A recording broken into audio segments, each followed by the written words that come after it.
আমরা সম্প্রতি পটুয়াখালী ৩ আসনে রাজনৈতিক কর্মসূচি চালাতে গিয়ে স্থানীয় বিএনপির বাধার মুখে আপনি পড়েছেন। বাধার মুখে পড়ার পরে আপনার সাথে কথোপকথন আইন শৃঙ্খলা বাহিনীর, সেটা আমরা দেখেছি। সেটার ক্ষেত্রে আইন শৃঙ্খলা বাহিনীর অনুরোধের ক্ষেত্রে আপনাকে আমরা এক ধরনের এই শব্দটা আমি একটা ড্যাশ রাখলাম, ওই শব্দটা আপনি একটু বসায় নিয়েন। ওইটার মধ্যে থেকে আপনি তাদেরকে বুঝাতে চেয়েছেন যে আপনি যেভাবে বলবেন সেইভাবেই তাদের চলতে হবে। মানে এক পর্যায়ে আমরা অসহায় দেখতেছিলাম আইন শৃঙ্খলা পরিস্থিতির, যে আইন শৃঙ্খলা বাহিনীর লোকজনরে। মানে এইরকমটা কেন আসলে বিএনপির উপরে আপনি দায় দিয়েছেন, বিএনপির লোকজনের সাথে বা বিরুদ্ধে আপনি কথা বলেছেন এবং আপনার মতো করেই আপনি এটা পরিচালিত করতে চেয়েছেন, সেটা কেন? মানে ইজ ইট লাইক জনাব নুরুল হক নূর? না, এখানে আমার মনে হয় যে প্রথমত হচ্ছে আমি আপনাদেরকে ধন্যবাদ জানাই, সামিম ভাইকে, দর্শকদেরকে শুভেচ্ছা যে আপনি হয়তো পুরো ঘটনাটা জানেন নাই। যেটা হচ্ছিল, আমি আমার বিশেষ করে এখানে পুরনো ঘটনা একটু টানতে হবে। বিএনপি তার মিত্রদের মধ্যে 6 জন জাতীয় নেতার এলাকায় চিঠি দিয়েছে বিএনপির, স্থানীয় বিএনপিকে, তাদের এলাকায় তাদেরকে সহযোগিতা করার জন্য। যদি এটা অফিসিয়ালি আলাপ আলোচনার মাধ্যমে আমাদের সাথে হয় নাই, তো আমি লক্ষ্য করেছি যে সেই চিঠি দেওয়ার পর থেকেই, বিশেষ করে গত বছর এই 5ই আগস্টের পরে সেপ্টেম্বরে যখন আমি এলাকায় যাই, প্রথমে আমার জেলায় একটা প্রোগ্রাম ছিল সম্ভবত সেপ্টেম্বরের শুরুতে, সেই সমাবেশে আসার পথেই আমার লোকজনের গাড়ি ভাঙচুর করে সেখানকার বিএনপির আপনার স্থানীয়ভাবে মনোনয়ন প্রত্যাশী ঢাকা বিশ্ববিদ্যালয়ের ছাত্র দলের সাবেক সভাপতি জনাব হাসান মামুন সেই গত বছরের সেপ্টেম্বর থেকে শুরু করেছেন। রোজার ঈদে যখন আমি 10 মিনিট আমার আসন 2টা উপজেলা নিয়ে গলাচিপা 10 মিনিট একটা ফুটবল খেলায় আমি অতিথি হিসেবে গিয়েছিলাম, সেই খেলার মঞ্চ আগের রাতে ভেঙে দিয়েছেন। আমি সেটি বিএনপির স্থায়ী কমিটির 2 জন হওয়ার পরেই আমার বেশ কয়েকজন লোকজনকে আমি স্পটে থাকা অবস্থায় হামলা করেছে। এবং সেদিন যে আপনারা ঘটনাটি সোশ্যাল মিডিয়াতে দেখেছিলেন, আমি গিয়েছিলাম বিএনপিরই সাবেক এক নেতা, তিনি মৃত্যুবরণ করেছেন, শেষে আমার সাথে কাজ করেছেন, তো তার একটা স্মরণ সভায়, সেই স্মরণ সভা থেকে ফেরার পথে সেখানে প্রায় আপনার 3 কিলোমিটার রাস্তায় মাঝখানে কিছু বাজার আছে, বাজারে জনাব হাসান মামুনের সমর্থিত লোকেরা রাস্তায় গাছ ফেলে রামদা, বগি, চাপাতি, অস্ত্র সহ অবস্থান নিয়েছেন যে তারা এখানে গিলে আমাকে হত্যা করবেন বা আমার লোকজনের উপরে অ্যাটাক চালাবেন। তখন আমি সেটি পুলিশকে জানাই, পুলিশ আসে, প্রথমে এসপি পুলিশ পাঠায়, 2 গাড়ি পুলিশ পাঠায়, পুলিশ এসে হয়তো তারা রিপোর্ট করে এবং আমাকেও জানায় যে ভাই এখানে হাসান মামুনের যে লোকজন, তাদের যে প্রস্তুতি, আমরা কিছু করতে পারবো না, আপনি উপরে কথা বলেন। তার মানে উপরে কথা হলো, ওসি বলছে, আমি বুঝছি, তাহলে কি করতে হয়। আমি তখন পটুয়াখালীর সেনাবাহিনীর দায়িত্বে তাদেরকে জানালাম। তারাও 4 গাড়ি আসছে, পুলিশ 2 গাড়ি, সেনাবাহিনীর 4 গাড়ি, 6 গাড়ি আসার পরেও তারা আমার সাথে পার্সোনালি আলাপ করতেছিল, বলছে ভাই তাদের যে প্রস্তুতি, এখানে তারা রাস্তার পাশে ইট নিয়ে অবস্থান করছে, তাদের হাতে দেশীয় অস্ত্রশস্ত্র, আমরা এখানে কতজন লোক, আমরা আপনাকে এখান থেকে এই পথ দিয়ে নিয়ে যেতে পারবো না, আপনি বরঞ্চ অন্য পথ দিয়ে চলে যান। আমি বলছি কোথায় যাব? তারা বলছে আপনি উপজেলা শহরে যাবেন না, আপনি জেলা শহরে যান। বলছে আমার বাড়ি উপজেলায়, আমি কেন উপজেলায় যাব? এই জায়গাটুকু আমি কেন জেলাতে যাব? এই জায়গাটুকু আমি যাই নাই, আমি এই জায়গাটুকু দেখতেছিলাম নূর। আমি কিন্তু ঘটনা আমি সেটা বলছি, আমি শেষ করছি, আমি যেটা বলবো, জি বলেন। হ্যাঁ, আমি বলছি যে শুনেন, যখন রাত্র আপনার 2:15 বাজে, 2:15 রাত্র, তখন পর্যন্ত তারা আমাকে বিকল্প পথে পাঠাতেছে। আমি বলছি কেন? আপনারা এই আর্মি আসছেন, পুলিশ আসছেন, নির্বাচন হয়নি, এখনই যদি এইভাবে পরিস্থিতি হয়, আপনাদেরকে জিম্মি করে, আপনারা যদি বিএনপির অনেক গ্রুপ আছে, এখানে বিএনপি একটা বড় দল, সাবেক এমপির গ্রুপ আছে, অন্য আরো নেতা আছে, এখানে একটা গ্রুপের লোককে যদি আপনারা কন্ট্রোল করতে না পারেন, আমি একটা জাতীয় নেতা, একটা দলের সভাপতি, এখানে বিএনপিও তার নেতা কর্মীদেরকে অফিসিয়ালি চিঠি দিয়ে আমাকে সহযোগিতা করতে বলেছে, সেখানে বিএনপির একটা ছোট গ্রুপ, তাদেরকে আপনারা এই নিবৃত্ত করতে পারবেন না? তাহলে আপনাদের নিরাপত্তার দরকার নাই, আমি বাসি মরি, আমি আমার মতো যাই।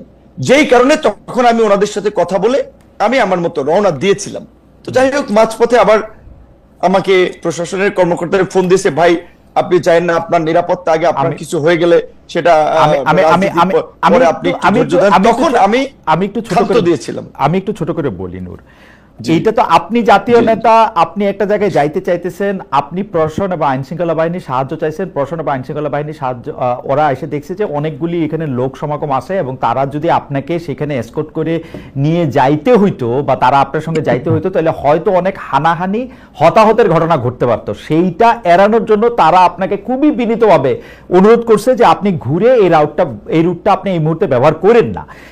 এইটা আপনি তখন আমাকে জেলা উপজেলা শহর থেকে ছেড়ে জেলা যেতে বলছে, আমার উপজেলা থেকে ওই পথটা ব্যবহার করতে না বলছে, ওই পথটা আমি কেন পালিয়ে যাব? ওই পথটা ওই পথটা ব্যবহার করতে আমার উপজেলা শহর থেকে আমি পালিয়ে জেলায় যাব? আপনার কাছে কি মনে হয়, আপনি আর্মি পুলিশের কাছে, জনাব নূর, আপনি কি আর্মি বা পুলিশের কাছে এই দাবি জানাতে চাইছিলেন যে আপনি ওইখান দিয়েই যাবেন এবং দরকার হলে 10টা 20টা 50টা গুলি করে মেরে তারপরেও যাবেন, মানে এই গত সরকারের আমলে হাসিনা সরকার যা করেছে? না না, এখানে তো মারামারির তো কোনো কেস হয় না। ওনারা যদি জাস্ট সিম্পল ভাবে যদি ওদের সাথে কথা বলে বলতো যে এখানে তারা যাবে, আপনারা এখানে পথটা ছেড়ে দেন, কারণ আমার তো রোধ করার তাদের অধিকার নাই। আপনার কাছে একজন, আপনি সন্ত্রাসীর কাছে পরাজয় বরণ করবেন, তারা আপনার রাস্তাঘাট অবরোধ করে কেন? আমি কি কাউকে মার্ডার করেছি? আমি কি সেখানে চাঁদাবাজি করতে গেছি?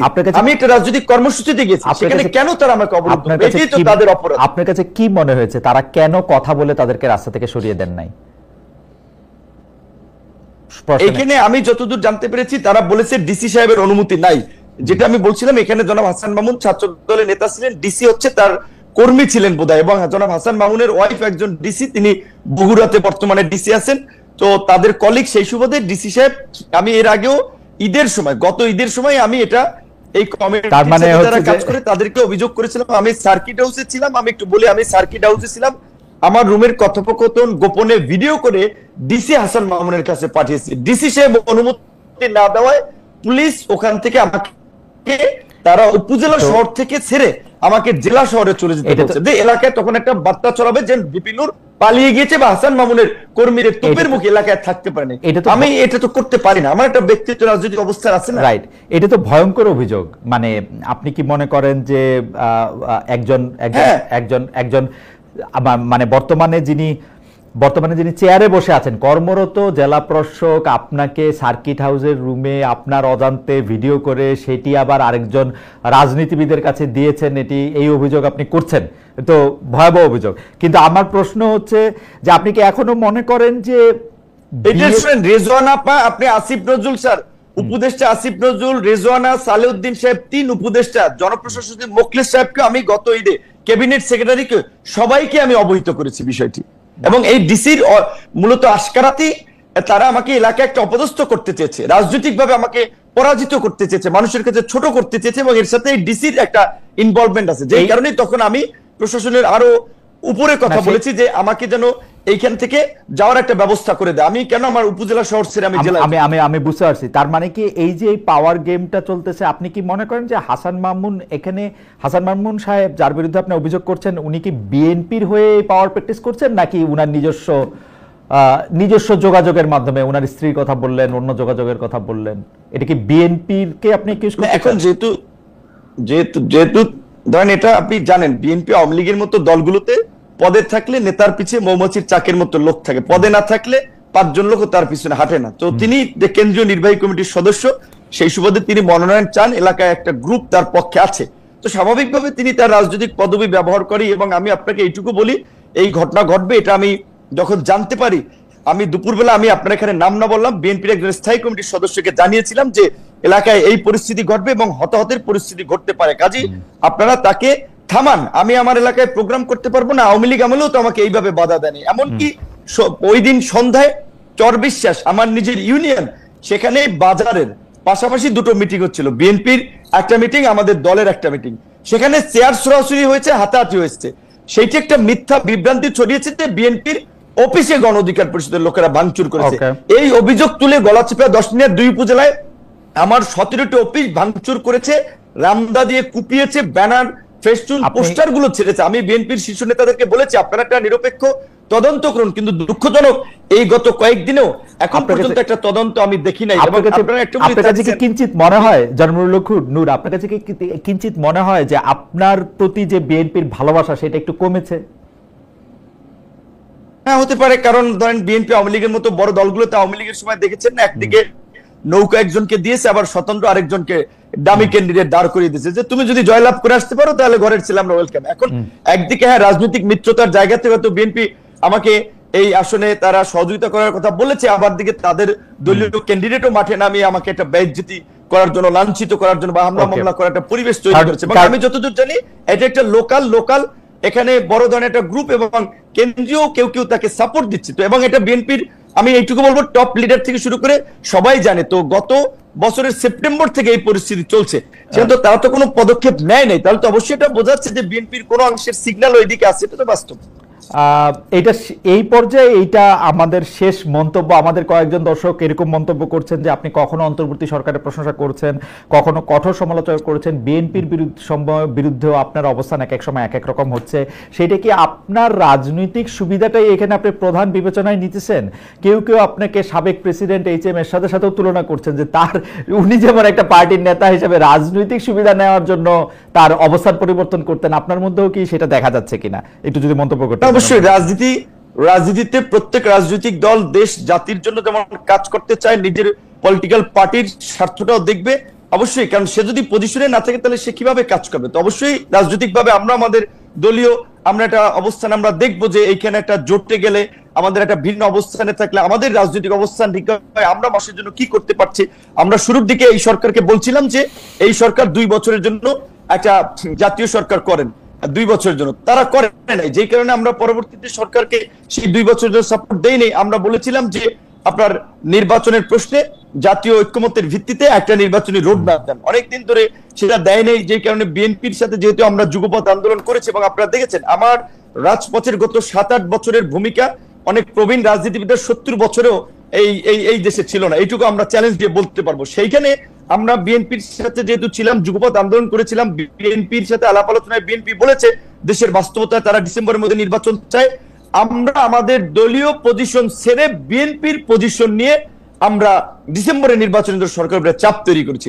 এবং এই যে লন্ডনের যে বৈঠক হয়েছে, অবশ্যই লন্ডনের বৈঠক আর যাই থাকুক, এইটা বাংলাদেশের এই উত্তপ্ত রাজনীতির মাঠে আমি মনে করি কিছুটা হলেও পানি ঢেলেছে বা উত্তপ্ত পরিস্থিতি ঠান্ডা করেছে এবং একটা অনিশ্চিত একটা আপনি বলবেন সংঘাত কিংবা একটা অনিশ্চিত যে রাজনৈতিক পরিস্থিতি ছিল সেটাতে কিছুটা হলেও একটা নিশ্চয়তার পরিবেশ তৈরি হয়েছে।